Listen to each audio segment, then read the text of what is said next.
Hello and welcome to the 18 Minutes of Heaven we call the D1 Baseball Podcast. I'm your host, Michael Patrick Rooney. I want to say thanks to our friends at Wilson who have been our partners throughout the College World Series. If you're in Omaha this week for the CWS, make sure you visit the Omaha Experience right across from the ballpark. You'll find Evo Shield, Louisville Slugger, DeMarini, Wilson, all under one roof. Limited edition gloves, bats, gears, and more. This stuff's available only during the Men's College World Series. Incredible swag and equipment. The Wilson guys are awesome. Their stuff is awesome, and so we are super appreciative there. I've got Kendall J. Rogers. I've got Aaron J. Fitt. Gentlemen, good evening. Good to see you. Let's keep it evergreen, and I'll just say hello. And how are we? How are we doing? Michael, doing great. Staying dry. The folks outside, not so dry. It is raining buckets in Omaha. Yes. Yeah. But by the way, Runes, you mentioned the Wilson store there. I went by there and saw Jack and the Wilson crew. And if you want to get hats, gloves, etc., get out there because like half of that place is empty right now. So, can I suggest a second take on that? Etc. Do you want to try, Runes? You want to train him? You want to try again? It's et, not ek. Not ek. Yeah, even though ek feels more natural. You want to try again? What is it? KR? What is it in French? Oh, shots fired. All right. Boys, we are going to have to turbo pod this because Coach Rooney has to get back to the stadium and do our all ACC show. But man, we're only playing one game today, being Tuesday, which means a trifecta tomorrow, a triple header starting at 10 a.m. local time. So in theory, it'll be 10 a.m. Central, 2 p.m. Central, 6 p.m. Central. Don't make that wager. It's not going to be that because there's a maximum or a minimum of 65 minutes in between games to get the field ready. So, and A&M's the last game. So hashtag pack a lunch, hashtag pack several lunches.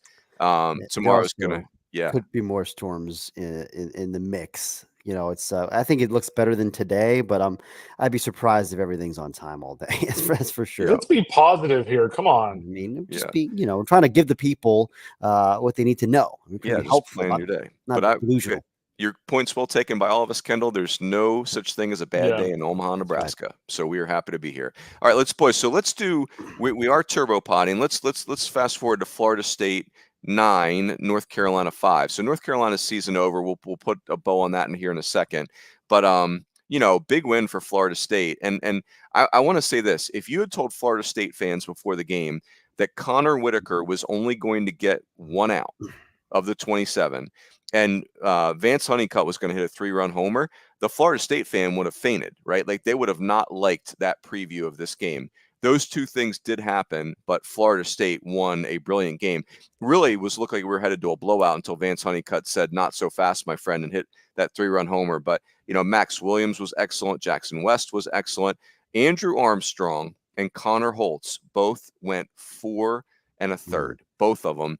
Andrew Armstrong's ERA was 13 and change in his last 8 outings. And then Connor Holtz gave up the walk-off the other night. So, Fitzy, I'll start with you. Since you live in ACC country, and any big takeaways from this ball game? Well, first of all, y'all should have been listening to me about Connor Holtz because I've been pounding this drum, clamoring for more Connor Holtz. I understand he gave up the walk-off, but he inherited a situation where that game was already kind of out of control. Tennessee's win already kind of felt inevitable when he came in a nasty situation. Tonight, he was awesome. Today, he was awesome. I mean, it was 4 1/3, any innings of 2 hits, shutout ball. And this is the guy. I mean, you see it. You can't make up the metrics here. 3,200 RPM on that slide piece over and over and over again. Just enough fastball, and he had it going. And I think he's a weapon. And it's not just the Whitaker show in that bullpen. I've been trying to say this, and I think we saw it tonight. Is Holtz? He was the big difference maker, but also Florida State's offense has just been much better than North Carolina's offense for an extended period now. I mean, North Carolina, I've talked about this a lot. They've found ways. They've summoned some late inning magic, but it's been quite a while since their offense was running at peak efficiency, and it's been hard going in the postseason. And it's not been the case for Florida State. They've been consistently. I mean, just looking at all their scores, really going back to the end of mid-May, they've just been a steamroller offensively. And that has traveled because they're not just a sit back and hit 3-run home runs kind of an offense. There's a ton of line drives today. All fields using the backside, always been a staple of that Florida State program. Huge part of winning here at this ballpark, I think, is just taking what's given to you, hitting that oppo gap. They're great at it, and it's. I think they're going to give Tennessee a handful. I really do. Hey, Kendall, I'm going to steer you a little bit here since we're turbo potting. Like I agree with what you said, Fitzy, 100%. This felt old school Florida State, 9 walks, a hit by pitch, 14 hits. Let's remind ourselves, this is a lineup with 2 first-round picks and 7 pretty good hitters. Like there's not an out in this lineup. Kendall, let's put a bow on North Carolina's season. I feel very encouraged by North Carolina baseball right now. And I feel free to disagree with me here. Scott Forbes feels very settled in as the head coach there. I wasn't sure that I ever was. He just felt like such a assistant coach for a long time. He feels really settled in as the skipper. And this roster was physically imposing. Like this felt like those rosters from 2006 to 2009. Like they didn't have a first round pick on the mound, but the Caro will be. And so I don't know, like this. I'm curious your thoughts, Kendall, but this felt like vintage North Carolina to me. Yeah, I think this is just the beginning for these guys. Scott Forbes, and we've talked about this a lot, I feel like, but when they hired Scott Forbes, it's kind of one of those things. Like we all knew that Scott was a premier assistant. He was with Mike Fox forever. But let's be honest. Like at one point, I feel like it seemed that's like out of like, let's say Scott Jackson, Scott Forbes. I think a lot of people kind of thought like Jackson was like the superstar on that staff, right? Like the guy that would become a superstar head coach, and he's a good head coach. But when you look at the hire they made with Scott Forbes, I think there was definitely some uncertainty there. Like I don't know how well this is going to work. I don't know if they can be an elite program with Forbes leading the way, and he's been awesome. Like I think I go back to the regionals and super regionals and some of the management, the mental approach from this team. They had so many moments in the postseason where if you were not a mentally strong team, you were not a well-coached team, there would have been some cracks in the foundation and things could have fallen apart a little bit. Long Island game, LSU game, super regional. There's plenty of examples. So I think that him, Brian Gaines, Jesse Wierzbicki, I mean, that's an elite staff, and Scott's done a phenomenal job, and he has beyond shattered kind of the expectations I had for him as a head coach. So, job well done for sure. I'll just add that I, always thought that he was the logical choice for that job. He was ready for it. He has 20 years as an assistant. I'm not surprised. I just think his temperament is great for it, and he had so much on the job training. He was a pitching coach. He was a hitting coach. Not surprised, but also I agree with Runes' point here that it does feel like they're back to being kind of that. And they hadn't been for a while, that kind of vintage North Carolina like power. This team could have won it all. I mean, they won the ACC comfortably.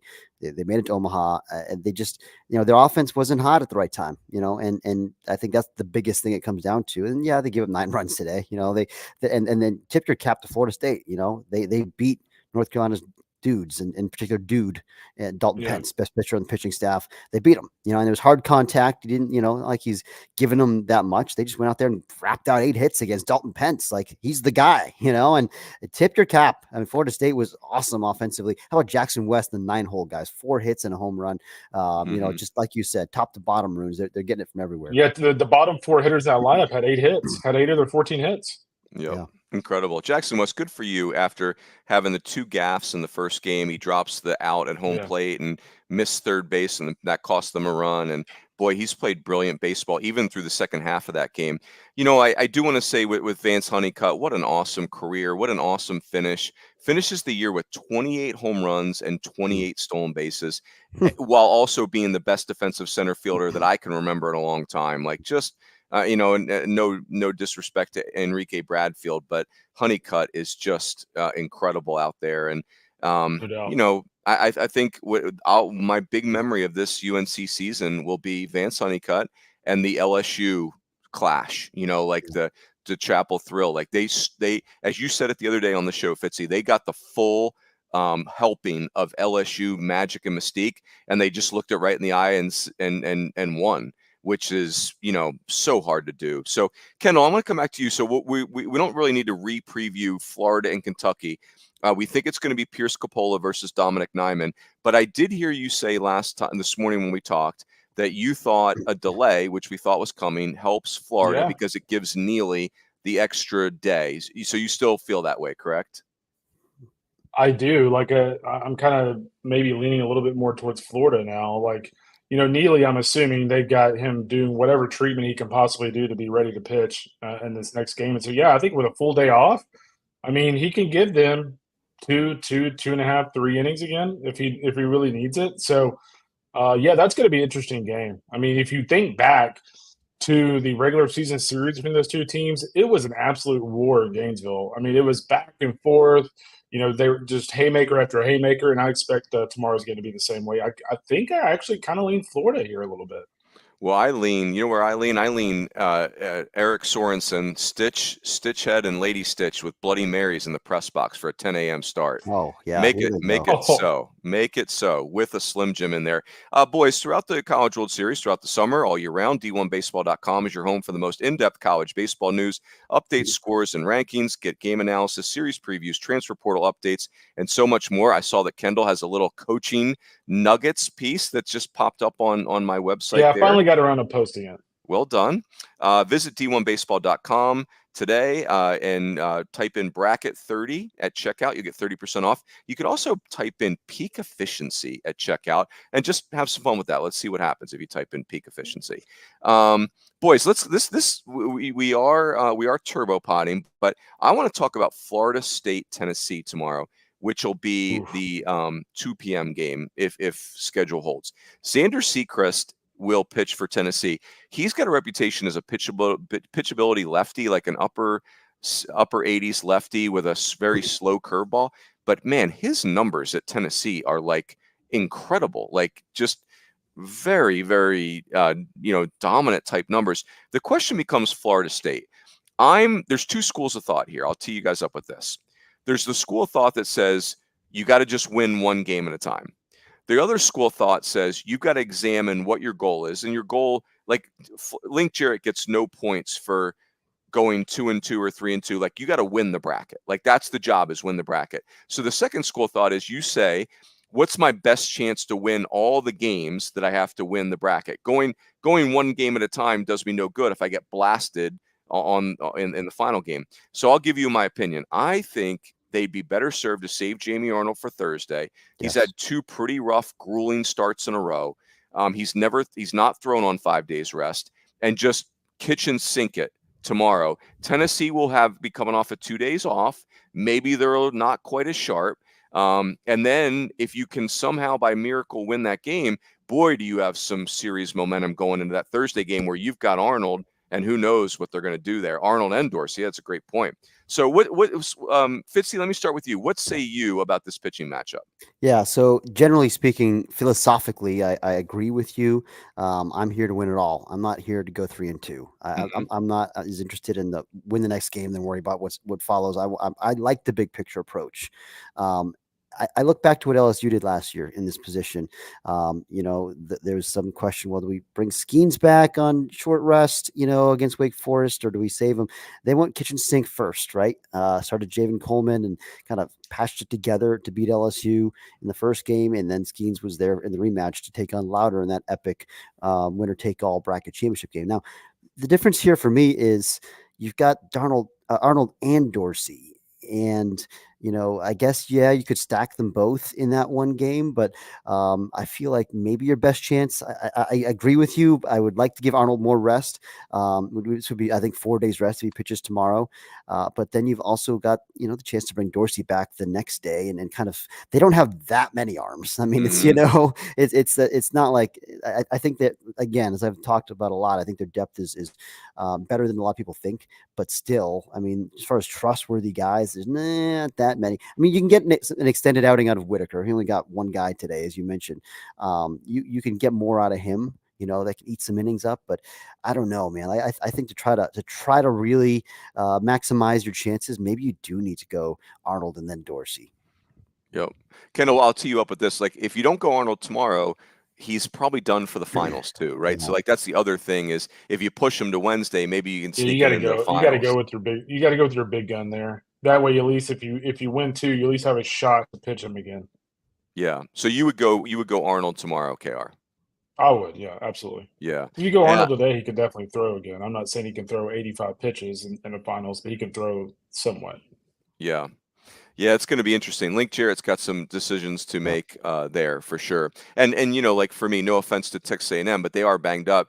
I think this is the two best offenses left in the field. Like this is both offenses. This is gonna be a lot of fun. Yeah, I agree. All right, so let's talk about our final read here. More from D1 Baseball with the D1 Baseball podcast all year round. Myself, Kendall, Fitzy, Joe Healy, breaking down teams, talk with coaches, keep you up to date on all things college baseball. We've got exclusive SEC content with the Highway to Hoover podcast.